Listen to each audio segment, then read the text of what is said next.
ಆಚಿ ಮಸಾಲ. ಎಂತ ಅಡಿಗೆಯ ರುಚಿಯಾಗೋ ರಹಸ್ಯವು 20 ರೂಪಾಯಿ. ನಮ್ಮಮ್ಮ ನಮ್ಮನೆ ದೇವತೆ ಅಂತಕ್ಕಂಥ ಮಾತನ್ನು ಹೇಳ್ತಾ ಇದ್ರು.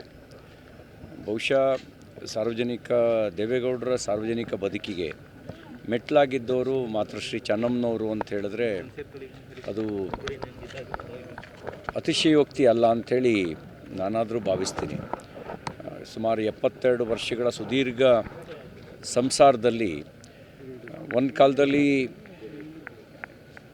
ಸಂಕಷ್ಟ ಇದ್ದಾಗ ಸಂಘರ್ಷ ಮಾಡ್ತಿದ್ದ ಸಂದರ್ಭದಲ್ಲಿ ಮನೆಯೂ ನಡೆಸಿ ದೈವಭಕ್ತಿಯ ಮೂಲಕ ದೇವೇಗೌಡರಿಗೆ ಬರ್ಬೋದಾಗಿರ್ತಕ್ಕಂಥ ಸಂಕಷ್ಟಗಳನ್ನು ನಿವಾರಿಸುವಂಥ ಕೆಲಸ ಮಾಡ್ತಾ ಅವರ ಸಾರ್ವಜನಿಕ ಬದುಕಿಗೆ ಶಕ್ತಿಯಾಗಿ ನಿಂತಿದ್ರು ಅನ್ನೋ ಮಾತನ್ನು ಕೆಲವರು ಹೇಳ್ತಾ ಇದ್ದರು. ಬಹುಶಃ ಯಾವುದೇ ಮನೆಯಲ್ಲಿ ಒಂದು ಯಶಸ್ಸು ಸಿಗಬೇಕು ಅಂದರೆ ಆ ಮನೆಯಲ್ಲಿರುವಂಥ ಮನೆಗೆ ಸೇರಿದಂಥ ತಾಯಂದಿರು ಅವರ ಪಾತ್ರ ಇಲ್ಲದೇ ಇದ್ದರೆ ಯಶಸ್ಸು ಸಿಗಲಿಕ್ಕೆ ಸಾಧ್ಯ ಇಲ್ಲ. ಹರದನಹಳ್ಳಿ ದೊಡ್ಡೇಗೌಡರ ಮಗ ದೇವೇಗೌಡರು ಪ್ರಧಾನಮಂತ್ರಿ ಸ್ಥಾನದಂಥ ಉನ್ನತ ಸ್ಥಾನಕ್ಕೆ ಏರೋದಕ್ಕೆ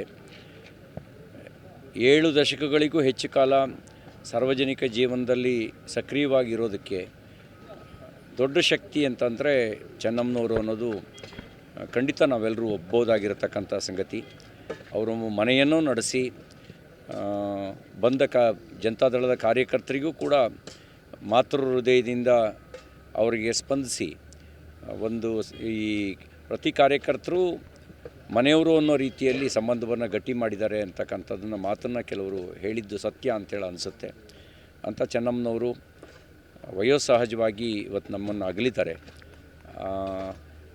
ಅವರ ಅಗಲಿಕೆ ದುಃಖವನ್ನು ಭರಿಸ್ತಕ್ಕಂಥ ಶಕ್ತಿಯನ್ನು ದೇವೇಗೌಡರು, ಕುಮಾರಣ್ಣವರು, ರೇವಣ್ಣವರು ಸೇರಿದಂಥವರೆಲ್ಲರ ಕುಟುಂಬಕ್ಕೆ ಭಗವಂತ ದಯಪಾಲಿಸಲಿ, ಅವರ ಆತ್ಮಕ್ಕೆ ಸದ್ಗತಿ ದೊರಕಿಸಲಿ ಅಂತ ನಾನು ಪ್ರಾರ್ಥಿಸ್ತೇನೆ.